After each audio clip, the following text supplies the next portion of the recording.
it's Dr. Nadine. Thanks for coming to Positive Psych Solutions and watching this video.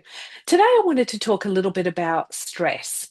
It's something that I think many of us, perhaps all of us at some point, have experienced. We may not have realized what it actually is, but it is that horrible kind of feeling. It's probably the best way I can describe it of feeling completely overwhelmed with things that are going on, where you're just really irritable, short tempered. A lot of people, myself included, if I get stressed, I can feel quite sick in the stomach. Just your stomach might feel a little bit tense, your shoulders might be a little bit tight, just quite irritable or just overwhelmed over what is going on. And it can be very circumstantial. You might be feeling really stressed because of financial situations. You could be feeling stressed because of some relationship issues that might be going on, or there could be other things going on in your life that create that negative feeling of stress. But it's important to note that we have two different kinds of stress. There is that horrible side that I was just describing that we would call distress, but there's also like a positive kind of stress, which might sound a little bit weird, but it's called eustress. So eustress, eustress. So the difference between the two is the distress is the kind that does make us feel overwhelmed. We might just burst out crying. We might just go, "Oh my gosh, I don't know how am I going to get through this. I just feel really, really overwhelmed. I'm so stressed. We feel really flustered and just, completely overwhelmed." I know I keep saying that, but it's probably one of the best words that can describe it. The eustress, that's the still feel stressed, but this can be the kind of stress where maybe you're about to embark on a beautiful holiday somewhere, but you're stressed about you getting the transportation to the airport. Have you got your passport and your visas? Have you got enough spending money? Did you book everything? Will you get to the airport on time? Will the flight be smooth or will there be some turbulence?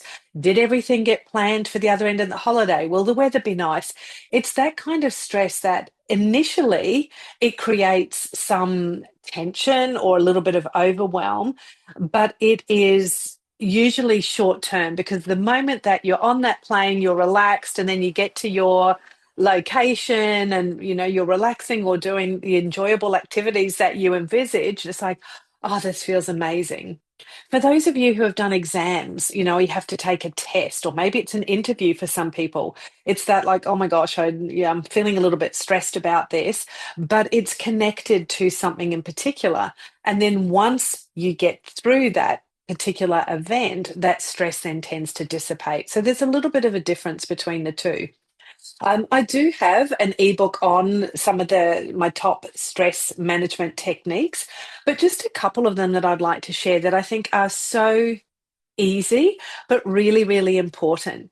And the first one is recognizing your symptoms. How would you know that you're stressed? How do you feel when you're stressed? Because we may have some common symptoms that we all feel a certain way. And again, it could be that feeling of feeling sick in the stomach, but not everyone might feel that. But again, there can be that common like overwhelm. We might feel a bit irritable. We might be, breathing a little bit more shallow than what we would normally breathe. But just that sort of overwhelmed, like flustered, irritated kind of feeling.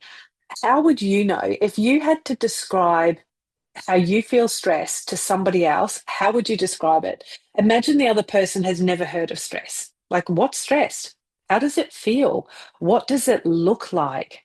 How do you react when you're feeling stressed? So, really becoming clear on recognizing your symptoms when you feel stressed, because the aim is to be mindful enough to notice it, and then you can nip it in the bud rather than letting it control you, take over you, and then you're going, "Oh my gosh, I was so stressed and it completely overtook me and I reacted this way and now I wish I hadn't."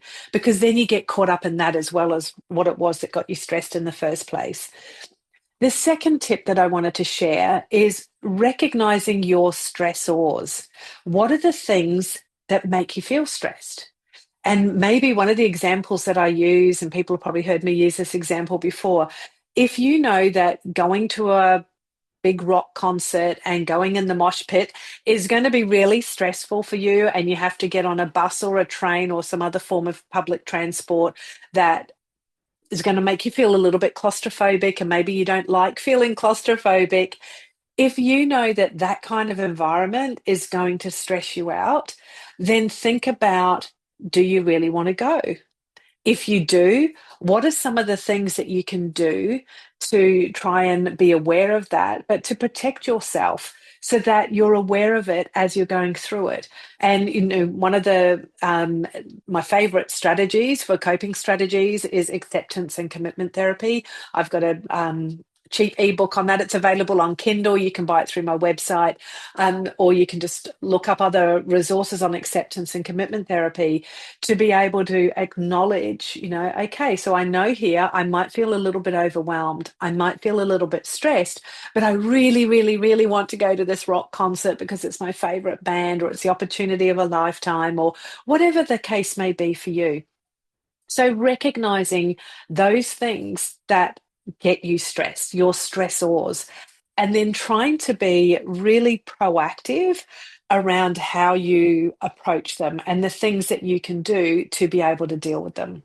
So they're just two of the tips that I have. As I said in the ebook, I think there's 10 or 12 different strategies there that I suggest, but they're just two, probably the key ones that I would always suggest first, to recognize the things, those stressors that you have, as well as your symptoms, so that you can recognize when you're starting to feel stressed and be able to proactively do something healthy and more beneficial in that moment, rather than going through that not so good experience.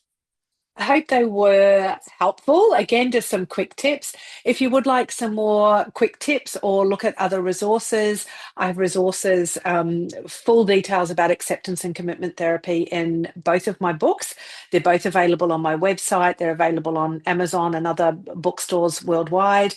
You can also have a look at my ebooks. Again, they're cheap. They're available on Kindle or available as a PDF download, just to get some of those really quick and easy tips that you can do, but ways of being able to manage your stress in a more healthy and beneficial way.